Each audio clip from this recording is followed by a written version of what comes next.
नमस्कार सांग मैंने आपण मानु समस्त को मो स्टोरी चैनल स्वागत। चलतु गोटे नुआ कहानी आरंभ करवा।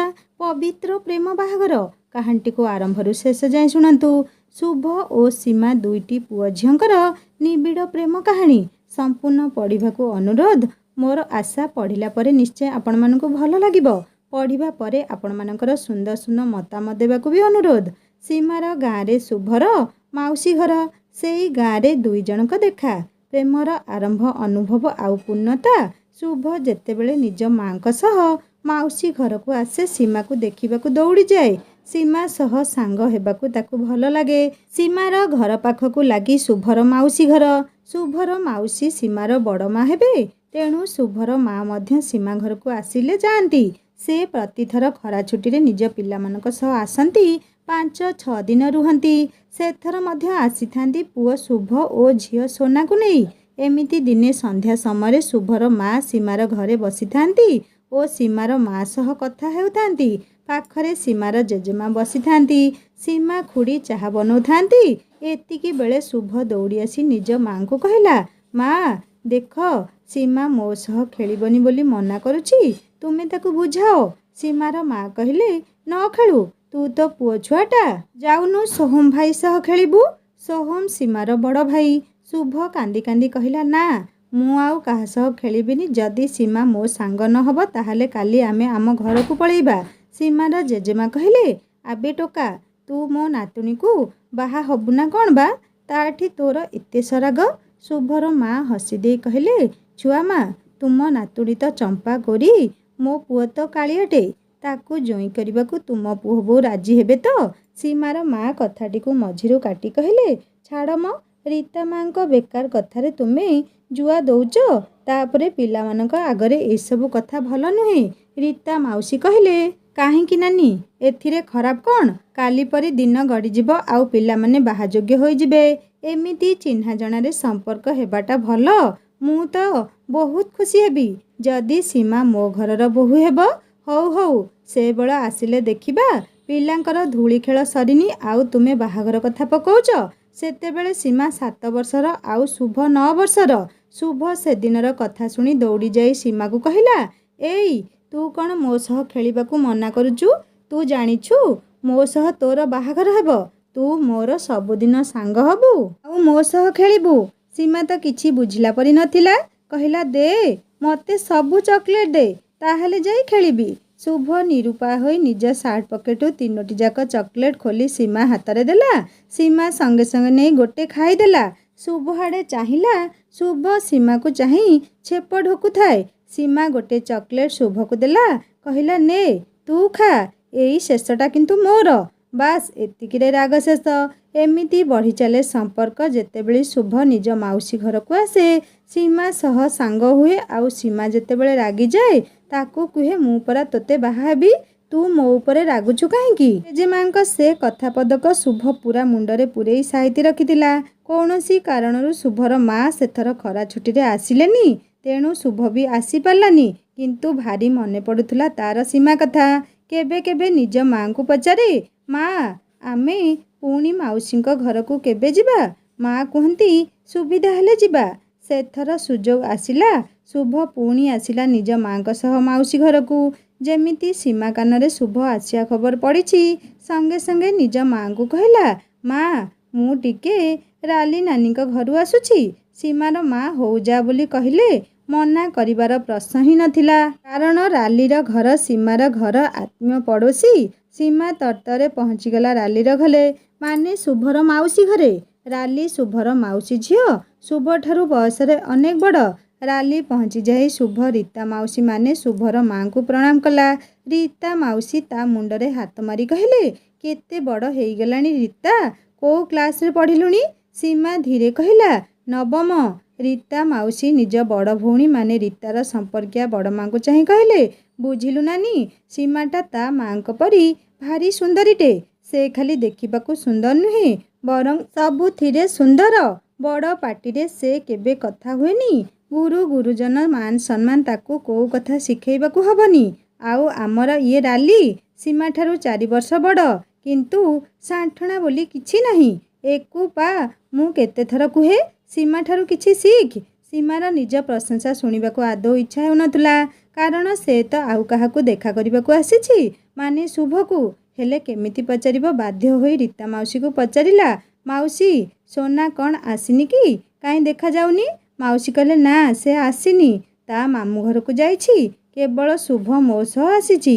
ତା ବାବା ଆସିଲେ ଆମେ ସମସ୍ତେ ମିଶି ଏଠୁ ତା ମାମୁଁ ଘରକୁ ଯିବୁ। ସୋନା ପାଖରେ ବା ସୀମାର କି କାମ? ସେ ତ ଶୁଭକୁ ଦେଖା କରିବାକୁ ଆସିଛି।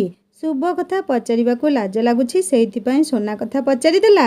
କାଳେ ମାଉସୀ କହିଦେବେ ସେ ଦୁହେଁ କୋଉଠି ଅଛନ୍ତି। ହେଲେ ମାଉସୀ ତ କହିଲେନି ଯେ ଶୁଭ କୋଉଠି ଅଛି। ଏବେ ସେ କ'ଣ କରିବ? କେମିତି ପଚାରିବ? ଯଦି ମାଉସୀ ତାକୁ ଖରାପ ଭାବନ୍ତି, ତେବେ କ'ଣ ଦେଖା ନ କରି ଫେରିଯିବ? ଛି, କେମିତିକା ପିଲା ଟିକେ ଦେଖାଯାଉନି। ତେବେ କ'ଣ ଏଇ 2 ବର୍ଷରେ ଶୁଭ ତାକୁ ପୁରା ଭୁଲି ଯାଇଛି? କଅଁଳ ବୟସରେ ବି ପ୍ରେମର ଦହନ ହେଉଥିଲା ତା ଛାତିରେ। ମନକୁ ଭୁଲେଇ କହିଲା, ଛି ସୀମା, ତୁଟା ଭାରି ଖରାପ। ଏତେ ଛୋଟବେଳୁ ପ୍ରେମରେ ପଡ଼ୁଛୁ। ଶୁଭ କ'ଣ ତୋ ପରି ବାଜେ ପିଲା ହେଇଛି ଯେ ପାଠରେ ମନ ନ ଦେଇ ତୋତେ ମନେ ରଖିଛି? ପଳେଇ ଯିବାକୁ ଉଠି ଠିଆ ହେଲା, କହିଲା, ମାଉସୀ, ମୁଁ ଆସୁଛି। ଏତିକି ବେଳେ ରାଲି ନାନୀ ପଛକୁ ଡାକି କହିଲା, ସୀମା, ଟିକେ ଏଠିକି ଶୁଣିଯା। ହଉ ଯାଉଛି କହି ସୀମା ରାଲିର ପାଖକୁ ଗଲା। ରାଲି ତାକୁ ଧୀରେ କହିଲା, କି ଲୋ, ପଳାଉଛୁ? ତାକୁ ଦେଖା କରିବୁନି? ଯା, ସେ ଛାତ ଉପରେ ବସିଛି ତୋତେ ଅପେକ୍ଷା କରି। ସୀମା ଡରିଗଲା। ରାଲି ନାନୀ ତାକୁ ଏମିତି କାହିଁକି କହୁଛନ୍ତି? ସେ ତ ନିଜ ମନ କଥା ଶୁଭକୁ ବି କହିନି। ତାହେଲେ କ'ଣ ଶୁଭ କିଛି କହିଛି? ଠିକ୍ ଅଛି, ସେ ଶୁଭକୁ ପଚାରି ବୁଝି ନେବ। ଆଗେ ଶୁଭ ସହ ଦେଖା ତ ହେଉ। ଧୀରେ ଧୀରେ ସିଡ଼ି ପାହାଚ ଚଢ଼ୁଥାଏ। ସୀମା ଭାବୁଥାଏ, ଶୁଭ ବି ମୋ ପରି ବଡ଼ ହୋଇଯିବଣି। ଆଜି ପ୍ରଥମ ଥର ସୀମାକୁ ଲାଜ ଲାଗୁଥିଲା ଯେତେବେଳେ ସେ ଛାତ ଉପରେ ପହଞ୍ଚି ସାରିଥିଲା। ସୀମାକୁ ଦେଖି ଶୁଭ ଆଶ୍ଚର୍ଯ୍ୟରେ ଚାହିଁଲା, କାରଣ ସୀମା ଆଗଠାରୁ ଅଧିକ ସୁନ୍ଦର ଦେଖାଯାଉଥିଲା। ହୁଏତ ପ୍ରଥମ କରି ଆଜି ଶୁଭ ସୀମାର ସାରା ଦେହରେ ଆଖି ପକାଉଥିଲା। ଶୁଭକୁ ଚାହିଁ ସୀମା କହିଲା, କ'ଣ ଏମିତି ଚାହିଁଛ? ମୋତେ ଚିହ୍ନି ପାରୁନୁ ନା କ'ଣ? ଶୁଭ ହସି କହିଲା, ନା, ବହୁତ ବଦଳି ଯାଇଛୁ। କେତେ ବଡ଼ ହେଇଯାଇଛୁ। ତୁ ବି କ'ଣ ବଢ଼ିନୁ କି? ତୋତେ ତ ଦେଖି ମୁଁ ଡରିଗଲି। ଶୁଣୁ, ମୁଁ ବଦଳିନି, ବଦଳି ଯାଇଛୁ ତୁ। ସେଇଥିପାଇଁ ଏତେ ଦିନ ପରେ ଆସି ମୋତେ ଦେଖା ନ କରି ଏଠି ଚୁପଚାପ ବସିଛୁ। ମୁଁ ତୋ ସହ କଥା ହେବିନି। ସୀମାର ମିଛ ରାଗ ଦେଖି ଶୁଭର ମନେ ପଡ଼ୁଥିଲା ସେଇ ପୁରୁଣା ଡାଇଲଗ୍ ଯାହା ସୀମାର ଜେଜେମା କହିଥିଲେ, ଆଉ ଶୁଭ ତାକୁ ଜପାମାଳ କରୁଥିଲା। କିନ୍ତୁ ଆଜି ସେ କଥା କହିବାକୁ ସାହସ ହେଲାନି। ବରଂ ମନେ ପଡ଼ିଲାରୁ ହସ ଲାଗିଲା। ଆଉ ସାମାନ୍ୟ ଭାବେ ବୁଝେଇବାକୁ କହିଲା, ଆରେ ନା, ମୁଁ ତ ଆସୁ ଆସୁ ତୁମ ଘର ଆଡ଼େ ଯିବାକୁ ଚାହିଁଲି, କିନ୍ତୁ ମା କହିଲା ଆଉ ଟିକେ ଯାଉ ସାଙ୍ଗ ହେଇକି ଯିବା। ସେଇଥିପାଇଁ ମୁଁ ଛାତ ଉପରକୁ ଆସି ତୁମ ଘର ଆଡ଼େ ଚାହିଁଥିଲି, ଆଉ ଦେଖୁଥିଲି ତୁ କେମିତି ତରବରରେ ଏଠିକି ଆସୁଛୁ। ମୋତେ ଆଜି ଭାରି ଭଲ ଲାଗୁଛି। ସୀମା, ତୁ ମୋତେ ଆଜି ଜଣେଇ ଦେଲୁ ଯେ ମୁଁ ତୋତେ ଦେଖା କରିବାକୁ ଯେତେ ବ୍ୟସ୍ତ, ତୁ ମୋ ପାଇଁ ସେତିକି ଭାବୁଛୁ। ସୀମା ତଳକୁ ମୁହଁ କରିଦେଲା। ତା ମୁହଁର ଲାଜମିଶା ହସର ଅର୍ଥ ଶୁଭ ବୁଝିପାରୁଥିଲା। ସେ ଖୁବ୍ ଚାଲାକ, ତେଣୁ କଥାର ମୋଡ଼ ବଦଳାଇ କହିଲା, ଆଉ ପାଠପଢ଼ା କେମିତି ଚାଲିଛି? ତୋର ପରା ଆଗକୁ 10ମ ହେବ। ମନ ଦେଇ ପଢ଼ୁଛୁ ତ? ହଁ, ପଢ଼ୁଛି, କହିଲା ସୀମା। ପୁଣି ଶୁଭ ମୁହଁକୁ ଚାହିଁ ପଚାରିଲା, ଆଉ ତୋର ପରୀକ୍ଷା ଭଲ ହେଇଛି ନା? ଶୁଭ କହିଲା, ଭଲ ହେଇଛି। ସେଇଥିପାଇଁ ପା ଏଠିକି ଆସୁନଥିଲି। ପୁରା ବର୍ଷ ସାରା ମନ ଦେଇ ପଢ଼ିଛି। ନ ପଢ଼ିବି କେମିତି? ଏଇ 10ମ ପରୀକ୍ଷା ଜୀବନର ପ୍ରଥମ ସଫଳତା, ଆଉ ଏଥିରେ ଯିଏ ହେଳା କରିଦେବ ତାକୁ ଭବିଷ୍ୟତରେ ବହୁତ ପସ୍ତେଇବାକୁ ହେବ। ବାପା ମୋତେ ଏଇ କଥା ବାରମ୍ବାର କହୁଥିଲେ। ସେଇଥିପାଇଁ ମୁଁ ପାଠରେ କେବେ ହେଳା କରିନି। ଆଉ ତୁ ବି ମନେ ରଖ, ଏ ବର୍ଷ ପୁରା ଧ୍ୟାନରେ ପଢ଼ିବୁ। ଏତିକି ବେଳେ ରାଲି ନାନୀ ଡାକିଲା, ସୀମା, ଘରକୁ ଯା, ଖୁଡ଼ି ଡାକୁଛନ୍ତି। ସୀମା କହିଲା, ଶୁଭ, ମୁଁ ଯାଉଛି। ହଁ, ତତେ ଗୋଟେ ଜରୁରୀ କଥା କହିବାର ଥିଲା। ଆଜି ସନ୍ଧ୍ୟାରେ ଆମ ପାଖ ଗାଁରେ ଗୋଟେ ମେଲୋଡ଼ି ପ୍ରୋଗ୍ରାମ ହେବ। ଆମେ ସବୁ ଦେଖିବାକୁ ଯିବୁ। ତୁ ବି ଯିବୁ ନା? ହଁ, ଯିବି। ତୋ ସହ ମେଲୋଡ଼ି ପ୍ରୋଗ୍ରାମ ଦେଖିବିନି, କେବଳ ତୋ ସହ କଥା ହେବି। ହଉ ହଉ, 6ଟା ବେଳେ ଡାକିବି, କହି ଚାଲିଗଲା ସୀମା। ଖୁବ୍ ପ୍ରସନ୍ନତାର ସହ ଚାହାଣୀରେ ସେ ଶୁଭକୁ ଅନେଇଥିଲା ତାର ଯିବା ବାଟକୁ। ସନ୍ଧ୍ୟା ହେଲା। ସମସ୍ତେ ଡକାଡକି ହୋଇ ବାହାରିଲେ ପ୍ରୋଗ୍ରାମ ଦେଖିବାକୁ ଯିବେ। ସୀମା, ଶୁଭ, ରାଲି, ସୋହମ ଆଉ ସାଙ୍ଗରେ 7-8 ଜଣ ପୁଅ ଝିଅ ପାଦରେ ଚାଲି ଚାଲି ଯାଉଥାନ୍ତି। ମାତ୍ର 1 କିଲୋମିଟର ହେବ। ବାହାରିବାକୁ ଟିକେ ଡେରି ହୋଇଗଲା, ତେଣୁ ସନ୍ଧ୍ୟା ଗଡ଼ି ଅନ୍ଧାର ହେଇଯାଇଛି। ଶୁଭ ଜାଣି ଜାଣି ସୀମା ପାଖରେ ଚାଲୁଥାଏ। ସମସ୍ତେ ମେଲୋଡ଼ିର ଗାୟକ ଗାୟିକାଙ୍କ ନାଁ, ସେମାନଙ୍କ ଗୀତ, ଏଇ ବିଷୟରେ ଗପି ଚାଲିଥାନ୍ତି। କିନ୍ତୁ ଶୁଭ ଏକଲରେ ସୀମାକୁ ହିଁ ଚାହିଁଥିଲା। କାରଣ ପ୍ରୋଗ୍ରାମ ପାଇଁ ତାର ଇଚ୍ଛା ନଥିଲା। ସେ ତ କେବଳ ସୀମା ସହ କଥା ହେବାକୁ ଆସିଛି। ଶୁଭ ନିଜ ପ୍ରଥମ ଯୌବନର ଆକର୍ଷଣକୁ ଆୟତ୍ତ କରିପାରୁ ନଥିଲା। ସେ ସୀମାର ହାତକୁ ଧରିନେଲା। ତାପରେ ଦୁଇ ଜଣଙ୍କ ଚାଲିବାର ଗତି ଟିକେ ମନ୍ଥର ହେଇଗଲା। ଶୁଭ ସୀମାର ହାତକୁ ଧରି ଚାଲୁଥାଏ ଆଉ ସୀମା ମୁହଁକୁ ଚାହିଁଥାଏ। ସୀମା କିଛି ବି କହୁନଥାଏ କି ମୁହଁ ଟେକି ଶୁଭକୁ ଚାହିଁପାରୁ ନଥାଏ। ଶୁଭ ବେଳେବେଳେ ସୀମା ହାତକୁ ଜୋରରେ ଦବେଇ ଦେଉଥାଏ। ସୀମାର ଦେହରେ ବିଜୁଳି ଖେଳିଯାଏ। ତା ଦେହରୁ ଝାଳ ବାହାରୁଥାଏ। କେତେ କ'ଣ ଭାବୁଥାଏ କିନ୍ତୁ ଗୋଟେ ବି ଶବ୍ଦ ତା ମୁହଁରୁ ବାହାରୁ ନଥାଏ। ଶୁଭ କିନ୍ତୁ ତା ହାତ ଏବେ ବି ଛାଡ଼ୁନି।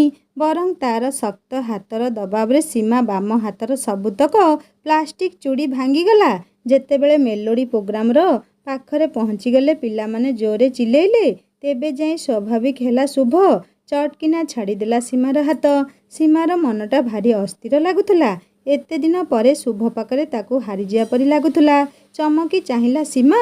ତାକୁ କିଏ ଡାକୁଥିଲା। ଆଗକୁ ଚାହିଁ ଦେଖ ତ, ତାର କ୍ଲାସମେଟ୍ ଝିଅ 2 ଜଣ ତା ପାଖକୁ ଦୌଡ଼ି ଦୌଡ଼ି ଆସୁଛନ୍ତି। ପାଖରେ ପହଞ୍ଚି କହିଲେ, ଆମେ ଜାଣିଥିଲୁ ତୁ ଆସିବୁ, ସେଇଥିପାଇଁ ଜାଗା ଠିକ୍ କରି ରଖିଛୁ। ଆସେ ସାଙ୍ଗରେ ବସିବା। ଶୁଭ କହିଲା, ନା ନା ସେ ଯିବନି। ପ୍ରୋଗ୍ରାମ ସରିଲେ ଆମେ ତାକୁ କୋଉଠି ଖୋଜିବୁ। ତୁମେ ଯାଅ, ସେ ଆମ ପାଖରେ ବସିବ। ସେ ଝିଅ 2 ଜଣ ଶୁଭକୁ ଚାହିଁଲେ। ସୀମା ତାଙ୍କୁ ବୁଝେଇବାକୁ କହିଲା, ଇଏ ଶୁଭ ମୋ ପିଲାବେଳର ସାଙ୍ଗ।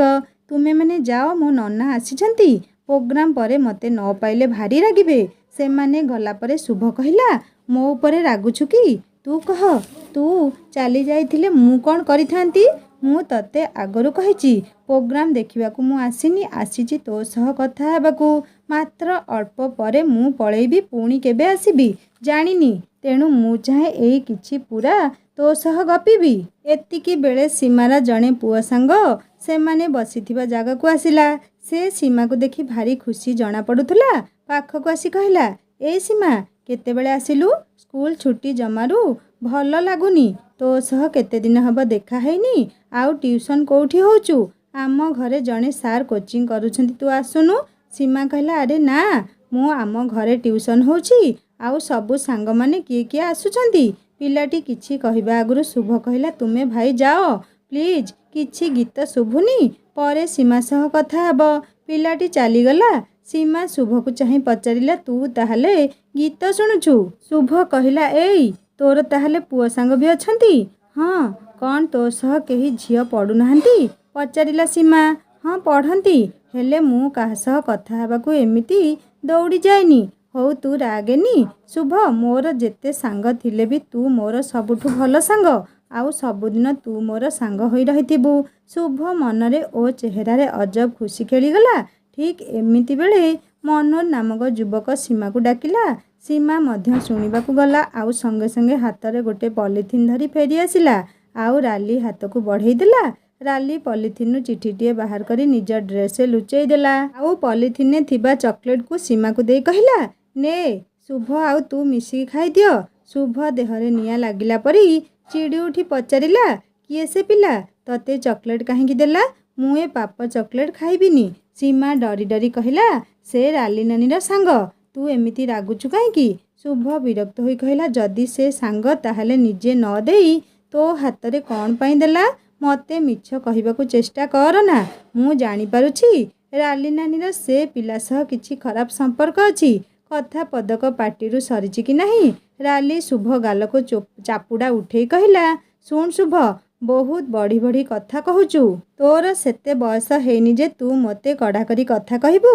ରାଲିର ନାଲି ଆଖିରେ ଡରିବା ପିଲା ଶୁଭ ନଥିଲା। ସେ ପୁଣି ଜୋରରେ ପାଟି କରି କହିଲା, ତୁ ମେଲୋଡ଼ି ଦେଖିବା ବାହାନାରେ ଟୋକାଙ୍କଠୁ ଚିଠି ନେବାକୁ ଆସିଛୁ, ପୁଣି ମୋତେ ନାଲି ଆଖି ଦେଖାଉଛୁ। ଶୁଣ, ତୋ ପରି ବାଜେ ଝିଅଙ୍କୁ ମୁଁ ଡରିନି। ଆଜି ଘରେ ଏକଥା ମାଆଙ୍କୁ ଆଉ ମାଉସୀଙ୍କୁ କହିବି। ରାଲି ଡରିଗଲା। ମିଛି ମିଛିକା କାନ୍ଦି କହିଲା, ସରି ଶୁଭ, ମୋ ସୁନା ଭାଇଟା, ତତେ ମୋ ରାଣ, ତୁ ଏକଥା ଘରେ କାହାକୁ କହିବୁନି, ନହେଲେ ମୁଁ ବିଷ ଖାଇଦେବି। ଶୁଭ କହିଲା, ଯଦି ଏତେ ଡର ତାହେଲେ ଭୁଲ କାମ କରୁଛୁ କାହିଁକି? ଏବେ ମୋ ଆଗରେ ଯୋଉ ଚିଠି ଲୁଚେଇଛୁ କୁଚିର୍। ଆଉ ତୁ ସୀମା, ବେଶୀ ଗୋଟେ କଅଁଳା ପିଲା ହେଇଯାଉଛୁ। କିଛି ଜାଣିପାରୁନୁ, କିନ୍ତୁ ମଧ୍ୟସ୍ଥି କାମ ଚଳେଇଛୁ। ସୀମା ଡରିକି କହିଲା, ମୋର କିଛି ଦୋଷ ନାହିଁ ଶୁଭ, ମୁଁ ତ କେବଳ ରାଲି ନାନୀର କଥା ମାନେ। ଶୁଭ କହିଲା, ଶୁଣ, ତୁ ଆଜିଠୁ କେବେ ବି ରାଲି ନାନୀର କି ସେ ବଦମାସ ପିଲାର କୌଣସି କଥା ଶୁଣିବୁନି, ନହେଲେ ମୁଁ ଆଉ ତୋ ସାଙ୍ଗ ହେବିନି। ଏବେ ସେ ଚକୋଲେଟ୍ ଗୁଡ଼ା ସବୁ ଫିଙ୍ଗିଦେ। ସୀମା ସଙ୍ଗେ ସଙ୍ଗେ ଫିଙ୍ଗିଦେଲା। ରାଲି ମଧ୍ୟ ମନ ଦୁଃଖରେ ଚିଠିଟିକୁ ଖୋଲି ଚିରିଦେଲା। କିଛି ସମୟ ପରେ ସୋହମ ନିଜ ସାଙ୍ଗମାନଙ୍କ ସହ ଆସି ପହଞ୍ଚି କହିଲା, ଚାଲ ଘରକୁ ଯିବା, ନହେଲେ ପ୍ରୋଗ୍ରାମ ସରୁ ସରୁ ରାତି ବେଶୀ ହେଇଯିବ। ସୋହମକୁ ଏସବୁ ବିଷୟରେ କିଛି ଜଣା ନଥିଲା, କାରଣ ସେ ନିଜ ସାଙ୍ଗମାନଙ୍କ ସହ କିଛି ଦୂରରେ ବସିଥିଲା। ସମସ୍ତେ ସାଙ୍ଗ ହୋଇ ଘରକୁ ଫେରିଲେ। ତା ପରଦିନ ଶୁଭ ନଈ ପଠାରେ ବସିଥିଲା। ସୀମା ଆସି କହିଲା, ଶୁଭ, ଗୋଟେ ମଜା କଥା ଶୁଣ। ଆମେ କିଛି ପିଲା ମିଶିକି ଭୋଜି କରିଛୁ, ତୁ ମିଶିବୁ? ଶୁଭ ସୀମା ଆଡ଼କୁ ଚାହିଁ କହିଲା, ଚାନ୍ଦା କେତେ? ମାତ୍ର 50 ଟଙ୍କା। ତୋର ଚାନ୍ଦା ଦେବା ଦରକାର ନାହିଁ। ମାଉସୀ ତୋ ପାଇଁ ଆଉ ରାଲି ନାନୀଙ୍କ ପାଇଁ ଟଙ୍କା ଦେଇ ସାରିଛନ୍ତି। ତୁ ଖାଲି ମୋ ସହ ଆସେ। ହଉ ଯିବି ଯେ, ହେଲେ ତୁ ଟିକେ ବସ, ତୋ ସହ ଟିକେ କଥା ଅଛି। ସୀମା ବସିସାରି ପଚାରିଲା, କି କଥା? ଶୁଭ ପଚାରିଲା, କାଲି ରାତି କଥା। ସେ ପିଲା କିଏ? ସେ ରାଲି ନାନୀକୁ ଚିଠି ଦେଉଛି ଆଉ ତୁ ସେମାନଙ୍କୁ ସାହାଯ୍ୟ କରୁଛୁ। ମୋତେ ସବୁ ସତ ସତ କହ। ସୀମା ଡରିଗଲା, ତା ପାଟି ଥଙ୍ଗ ଥଙ୍ଗ ହେଲା। ଶୁଭ ସୀମାର ହାତକୁ ଧରି କହିଲା, ତତେ ମୋ ରାଣ ସବୁ ସତ କହ। ସୀମା କାନ୍ଦ କାନ୍ଦ ହୋଇ କହିଲା, ସେ ଦୁହେଁ ଦୁହିଁଙ୍କୁ ଭଲ ପାଉଛନ୍ତି। ମୋ ହାତରେ ଚିଠି ଦିଆନିଆ ହୁଅନ୍ତି। ରାଲି ନାନୀ କହୁଥିଲା ସେ ମନୋଜ ଭାଇକୁ ବାହା ହେବ। ଘରେ ଯଦି ରାଜି ନ ହେବେ ସେ ତା ସହ ପଳେଇବ। ସେ ତା ବିନା ବଞ୍ଚି ପାରିବନି। ମୁଁ ଆଉ ଅଧିକ କିଛି ଜାଣିନି। ଶୁଭ, ତୁ ମୋ ମାଙ୍କ ପାଖରେ ଏସବୁ କିଛି କହିବୁନି ତ? ନହେଲେ ବାପା ଆଉ ଦାଦା ମୋତେ ଜୀବନରୁ ମାରିଦେବେ। ତୋ ଉପରେ ମାଡ଼ ହେବା ଦରକାର। ବିରକ୍ତିରେ କହିଲା ଶୁଭ। ତୁ ଯଦି ଜାଣିଛୁ ସେ ରାଲି ନାନୀକୁ ଭୁଲ ରାସ୍ତାରେ ପାଦ ଦେଇଛି, ତାହେଲେ ତୁ ତାକୁ କାହିଁକି ସାହାଯ୍ୟ କରୁଛୁ? ଆଉ ପରା କରିବିନି, ଦୋଷୀ ପରି କହିଲା ସୀମା। ମୁଁ ପା ଆଉ ରାଲି ନାନୀ ସହ କଥା ବି ହେଉନି। ଶୁଭ କହିଲା, ଶୁଣ ସୀମା, ବାପା ମାଙ୍କ ଠାରୁ ଏ ଦୁନିଆରେ କେହି ବଡ଼ ନୁହେଁ। ତେଣୁ ଜୀବନରେ ଏମିତି କିଛି କାମ କରିବୁନି ଯାହା ତୋ ବାପା ମାଙ୍କ ମନରେ କଷ୍ଟ ଦେବ। ରାଲି ନାନୀ ମୋ ଠାରୁ ବଡ଼, ତେଣୁ ମୁଁ ତାକୁ ବୁଝେଇବାକୁ ଚାହୁଁନି। ସେ ଯଦି ମଉସା ମାଉସୀଙ୍କ ମାନ ସମ୍ମାନ ହରେଇବାକୁ ଠିକ୍ କରିଛି, କରୁ। ମୁଁ ଚାହିଁଲେ ତାକୁ ବଦଳେଇ ପାରିବିନି, କିନ୍ତୁ ତୋତେ ମୁଁ ସେ ଖରାପ ରାସ୍ତାରେ ଛାଡ଼ି ପାରିବିନି। ସୀମା କହିଲା, ମୁଁ କାନ ଧରୁଛି, ଆଉ କେବେ ତୁ ରାଗିଆ ପରି କାମ କରିବିନି। ଶୁଭ ସୀମାର କାନ୍ଧକୁ ଧରି କହିଲା, ସବୁ କଥା ଭୁଲି ପୁରା ପାଠ ପଢ଼ାରେ ମନ ଦେ। ଏଇ ବର୍ଷ ତୋର 10th, ଯଦି ମାର୍କ ଭଲ ନ ରହେ ତୋର ମୋର କଟି। ସୀମା କହିଲା, ନା ନା, ଜମାରୁ କଟି ହେବନି। ମୁଁ ମନ ଦେଇ ପଢ଼ିବି, ଦେଖିବୁ ତୁ ଯେମିତି ଫାଷ୍ଟ ହେଇଛୁ ମୁଁ ବି ହେବି। ଆରେ ମୋ ପରି ଫାଷ୍ଟ ନୁହେଁ, ବରଂ ମୋ ଠାରୁ ଅଧିକ ମାର୍କ ରଖିବୁ। ଦୁହେଁ କଥା ହେଇ ହେଇ ସେଇ ଜାଗାରେ ପହଞ୍ଚିଲେ ଯେଉଁଠି ଭୋଜି ହେଉଥିଲା। ପିଲାମାନେ ରୋଷେଇ କରୁଥିଲେ। ଶୁଭକୁ ଦେଖି ଜଣେ ପିଲା କହିଲା, ଏଇ ଶୁଭ ଆସିଲାଣି, ଚାଲ ଗୀତ ପଏଣ୍ଟ ଖେଳିବା। ଶୁଭ ବଢ଼ିଆ ଗୀତ ଗାଏ। ଶୁଭ ବି ଗୀତ ଗାଇବାକୁ ଇଚ୍ଛା କଲା। ସୁନ୍ଦର ସୁନ୍ଦର ଗୀତ ଗାଇଲା। ଅନ୍ୟ ଝିଅ ପିଲାଙ୍କ ସହ ସୀମା ମଧ୍ୟ ଗାଇଲା। କେହି କାହାକୁ ପଏଣ୍ଟ ଦେଇପାରିଲେନି। ତାପରେ ରାଲି ନାନୀ ଆସି ପହଞ୍ଚିଗଲା ଆଉ କହିଲା, ସେ ଗୀତ ଗାଇବା ଥାଉ, ବରଂ ନାଚ ଷ୍ଟାର୍ଟ କର। ତୁ ଜାଣିଛୁ ଶୁଭ ସୀମା ବହୁତ ଭଲ ନାଚେ। ରାଲି କହିଲା। ଶୁଭ ମନର ରାଗ ଭୁଲେଇବାକୁ ଚେଷ୍ଟା କରୁଥିଲା। ବୋକି ସୀମା ସଙ୍ଗେ ସଙ୍ଗେ ନାଚିବାକୁ ରାଜି ହେଇଗଲା। ତାପରେ ଗୋଟେ ଟେପ୍ ରେକର୍ଡରୁ ଗୀତ ବଜାଗଲା ଆଉ ସୀମା ନାଚିବା ଆରମ୍ଭ କଲା। ଭାରି ଖୁସି ମନରେ ସେ ଶୁଭ ଆଡ଼େ ଚାହିଁ ନାଚୁଥିଲା, କିନ୍ତୁ ଶୁଭ ତାକୁ ରାଗରେ ଚାହିଁ ସେ ଜାଗା ଛାଡ଼ି ଚାଲିଗଲା। ସୀମା ନିଜର ନାଚ ବନ୍ଦ କରିଦେଲା। ତାପରେ ସୀମାକୁ ଭାରି ବ୍ୟସ୍ତ ଲାଗିଲା, କାରଣ ସେ ଜାଣିପାରୁନଥିଲା ଶୁଭ କାହିଁକି ରାଗିକି ଚାଲିଗଲା। ତେଣୁ ମିଛ ବାହାନା କରି ସେ ଶୁଭ ପଛେ ପଛେ ଚାଲିଗଲା। ସୀମା ଶୁଭ ପାଖରେ ପହଞ୍ଚିଲା। ଶୁଭକୁ ଚାହିଁ ପଚାରିଲା, ଏଇ ତୁ ଏମିତି ଚାଲି ଆସିଲୁ କାହିଁକି? ମୋ ନାଚ ତୋର ପସନ୍ଦ ହେଲାନି? ଶୁଭ ଚେହେରାରେ ରାଗ କମି ନଥିଲା। ସେ ସୀମାକୁ ଚାହିଁ ପଚାରିଲା, ତୋତେ ଲାଜ ଲାଗୁନି? ବଡ଼ ଝିଅଟେ ହେଲୁଣି, ଏତେ ପିଲାଙ୍କ ଆଗରେ ନାଚୁଛୁ, ଛି। ସୀମାକୁ ଭାରି ବାଧିଲା, କିନ୍ତୁ ଶୁଭକୁ ରାଗିକି କିଛି କହିବାର ସାହସ ତାର ନଥିଲା। ସେ ଶୁଭ ପାଖରେ ଯେମିତି ସମର୍ପିତ। ଶୁଭର ପାଖରେ ବସି କହିଲା, ସରି ଶୁଭ, ମୁଁ ଆଉ କେବେ ନାଚିବିନି, ହେଲେ ତୁ ରାଗେନି। ତାର ନିରୀହପଣ ଦେଖି ଶୁଭର ରାଗ ଥମ କରି କମିଗଲା। ସେ କହିଲା, ନା, ମୁଁ ତୋ ଉପରେ ରାଗିନି, ହେଲେ ତୋର ଏମିତି ସମସ୍ତଙ୍କ ଆଗରେ ନାଚିବାଟା ମୋତେ ଟିକେ ଭଲ ଲାଗିଲାନି। ଶୁଣ, ସତ କହିବାକୁ ଗଲେ ମୋତେ ଏମିତି ଲାଗେ ଯେମିତି ତୋ ଉପରେ ମୋର ପୁରା ଅଧିକାର ଅଛି। ତୁ ଯାହା କରିବୁ ସେଟା ମୋର ପସନ୍ଦ ହେଉଥିବା ଦରକାର। ମୋତେ ବି ତୋର ସବୁ କଥା ମାନିବାକୁ ଇଚ୍ଛା ହୁଏ ଶୁଭ। ଏବେ ଚାଲ ଭୋଜି ଖାଇବା। ସୀମା ଶୁଭର ହାତ ଧରି ଟାଣୁଥିବା ବେଳେ ଶୁଭ କହିଲା, ଏଇ ତୁ ମୋ ଉପରେ ରାଗୁନୁ ତ? ମୁଁ ତୋ ବ୍ୟକ୍ତିଗତ କଥାରେ ମୁଣ୍ଡ ପୁରଉଛି। ସୀମା ହସି ଦେଇ କହିଲା, ହୁଁ, ଜମାରୁ ରାଗିନି। ମୁଁ ଯଦି କିଛି ଭୁଲ କରେ ମୋ ବାପା ମା ଦାଦା ସମସ୍ତେ ବିରୋଧ କରନ୍ତି, ତା ବୋଲି କ'ଣ ମୁଁ ସେମାନଙ୍କ ଉପରେ ରାଗିବି? ମୁଁ ଜାଣିଛି ନିଜର ଲୋକମାନେ ଭୁଲ ଦେଖିଲେ ଆକଟ କରନ୍ତି। ଶୁଭ ପଚାରିଲା, ହେଲେ ମୁଁ କ'ଣ ତୋ ନିଜ ଲୋକ? ହଁ, ସାଙ୍ଗମାନେ ବି ନିଜ ଲୋକ ପରି। ତୁ ଚାଲେ ଏବେ। ଶୁଭ ଅଳ୍ପ ହସୁଥିଲା ସୀମାକୁ ଚାହିଁ। ତା ହସରେ ଥିଲା ଅନେକ କିଛି ପ୍ରାପ୍ତିର ଖୁସି। କିନ୍ତୁ ସୀମା ହୁଏତ ସେସବୁ ବୁଝିନଥିଲା। ଏମିତି 8 ଦିନର ରହଣୀରେ ଅଧିକ ମଜବୁତ ହେଇଥିଲା ସୀମା ଆଉ ଶୁଭର ବନ୍ଧୁତା। ଶୁଭ ଫେରିଗଲା ନିଜ ଘରକୁ ତା ମାଙ୍କ ସହ। ଆଉ ଫେରିବା ବେଳେ ସୀମାକୁ ଅନେକ ଉପଦେଶ ଦେଇଥିଲା। ମନ ଦେଇ ପାଠ ପଢ଼ିବୁ, ପୁଅ ପିଲାଙ୍କ ସାଙ୍ଗ ହେବୁନି, ରାଲି ନାନୀ ସହ ମିଶିବୁନି। ତାହାର ସବୁ ଉପଦେଶକୁ ଶିଷ୍ଟ ପିଲାଟିଏ ପରି ମାନି ଚାଲିଥିଲା ସୀମା।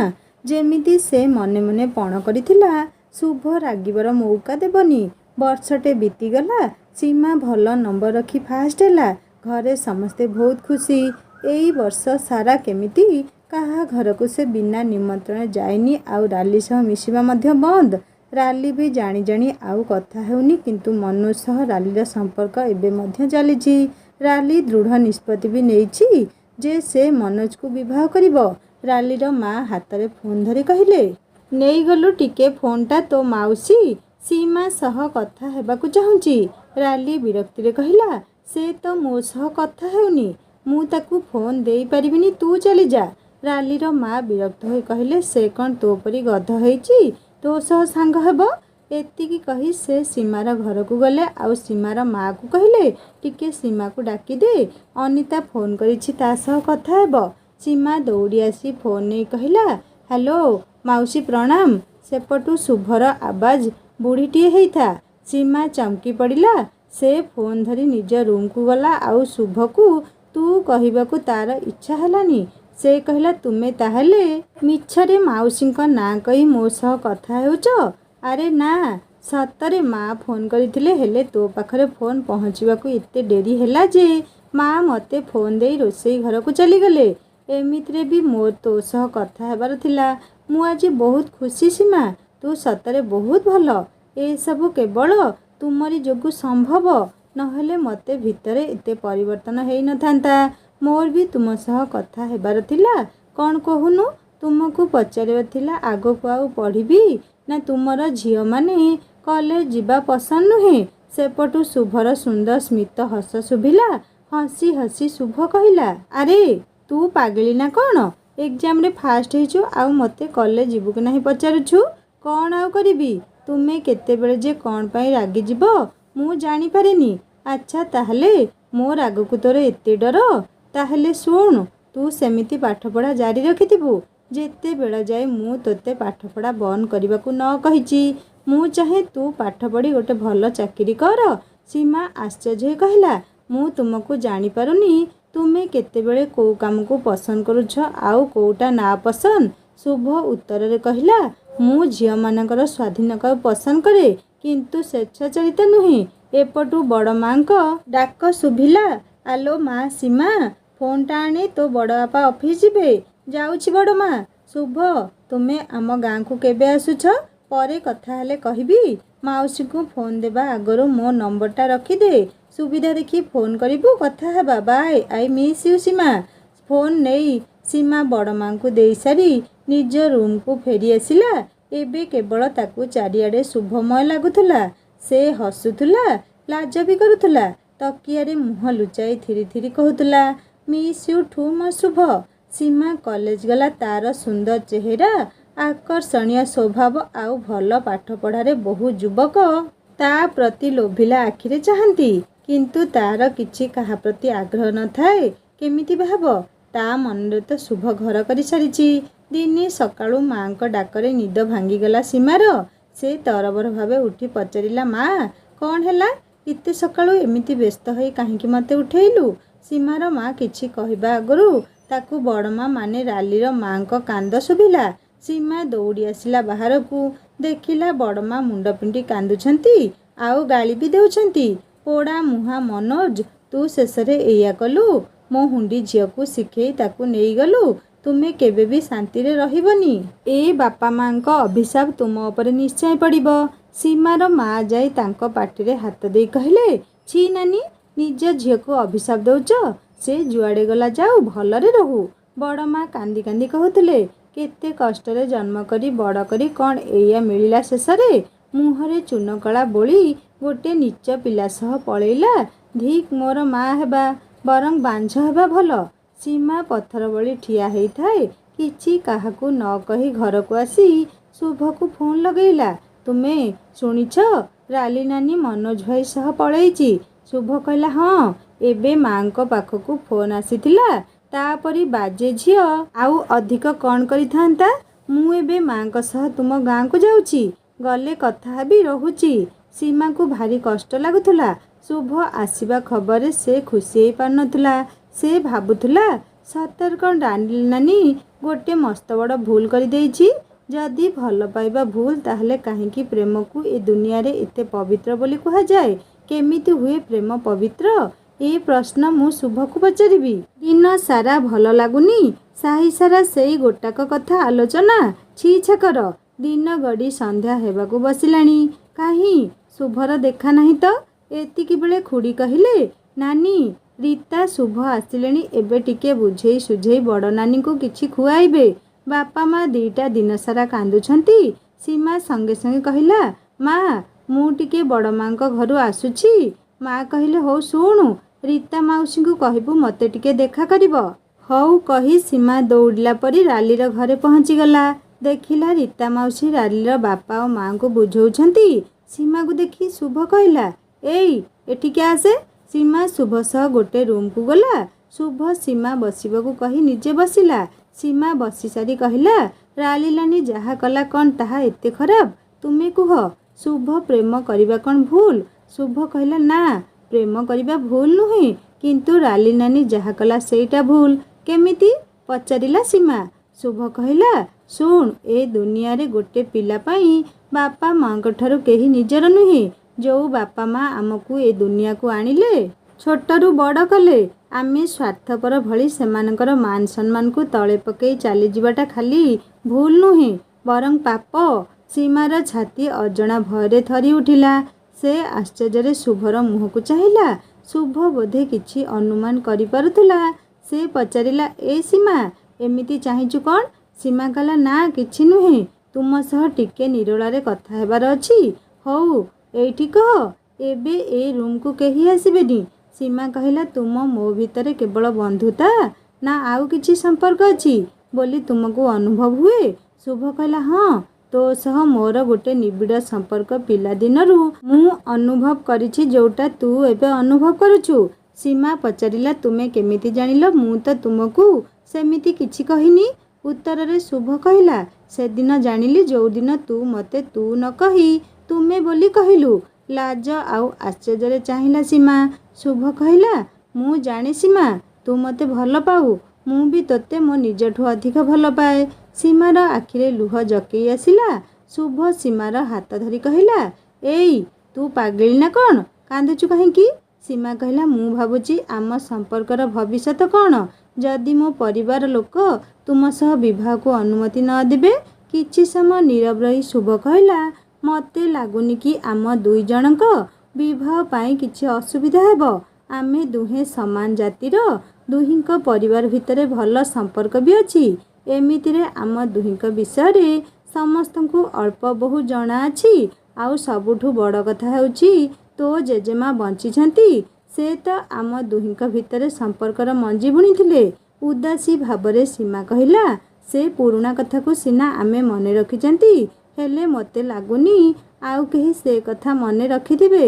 ଶୁଭ, ଧରିନିଅ ମୋ ଘରେ ତୁମ ସହ ବାହାଘର ପାଇଁ ମନା କରିଦେବେ, ତୁମେ କ'ଣ କରିବ? ଶୁଭ ସୀମାକୁ ଚାହିଁ କହିଲା, ତାହେଲେ ଆମ ଦୁହିଁଙ୍କୁ ଘର ଲୋକଙ୍କ ଖୁସି ପାଇଁ ନିଜ ଖୁସିକୁ ଭୁଲିବାକୁ ହେବ। ଠପ୍ ଠପ୍ ହୋଇ ଗଡ଼ି ପଡ଼ିଲା ସୀମା ଆଖିରୁ ଲୁହ। ଆଉ ପଡ଼ୁଥିଲା ଶୁଭର ହାତରେ। ଶୁଭ ସେ ଲୁହକୁ ଆଞ୍ଜୁଳାରେ ଧରି କହିଲା, ସୀମା, ମୋତେ ତୁ ଭଲ ଭାବରେ ଜାଣିଛୁ। ବରଂ ତୋ ପାଖରେ ମୁଁ ସାରା ଜୀବନ ଦୋଷୀ ହୋଇ ରହିଯିବି, କିନ୍ତୁ ତୋ ପରିବାର ଲୋକଙ୍କ ବିନା ଅନୁମତିରେ ତତେ ନିଜର କରିପାରିବିନି। ସୀମା କାନ୍ଦ କାନ୍ଦ ହୋଇ କହିଲା, ଛୋଟବେଳୁ ଆଜି ଯାଏଁ ତୁମର ଅନେଇବା ମୋତେ କଷ୍ଟ ଦିଏ। ତଥାପି ଜାଣିନି କାହିଁକି ମୁଁ ତୁମ ଉପରେ ରାଗି ପାରିବିନି ବି, ଆଜି ବି ପାରୁନି। एति कही सीमा उठी ठिया हैला जिबा पई। शुभ सीमार पाखकु आसी कहिला, मु जाने मो कथा तते खराप लागिब, किंतु गोटे कथा मने रखिथिबु, मो हृदय तो छड़ा केही नाही कि केही रहिबार प्रश्न भी उठुनी। मो मनर राणी तू, मो स्वप्नर नायिका, मो छातीर स्पंदन, मो सारा जीवनर साथी तू। निजकु आयत न करि पारि शुभ छाती को लागिगला सीमा। शुभ ताकू दुई बाहुरे धरी कहला, एते व्यस्तता ठीक नुहे, तू एबे निज पाठ पढ़ारे ध्यान दे। जेतेबेले परिस्थिति आसीबो सेतेबेले समाधान खोजिबा। एबे घर को जा, नहेले माई खोजिबे। सीमा निज घर को फेरी आसिला, हेले जो प्रश्नर उत्तर पाइबाकू से शुभ पाखकु जाइथिला, से उत्तर ताकू अधिक प्रश्न रे बांधी देइछि। सतरे कण दुहिंक परिवार तांको भल पाइबाकू सम्मान देबे ना भांगी जीव ता प्रेमर बाली घर माने। शुभ सीमा दुहे दुहिंकू इते भल पाउथले भी तार परिवार लोक सतरे तांको प्रेम को स्वीकृति देबे ताहा जानिबा द्वितीय भागरे।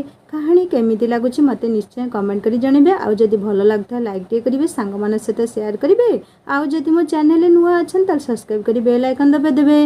मोर गोटे हिंदी स्टोरी चैनल अछि जार लिंक मो ए स्टोरी डिस्क्रिप्शन में दे देबी। आपण माने क्लिक कले सुंदर सुंदर हिंदी स्टोरी पढ़ी परिबे, सुनी परिबे।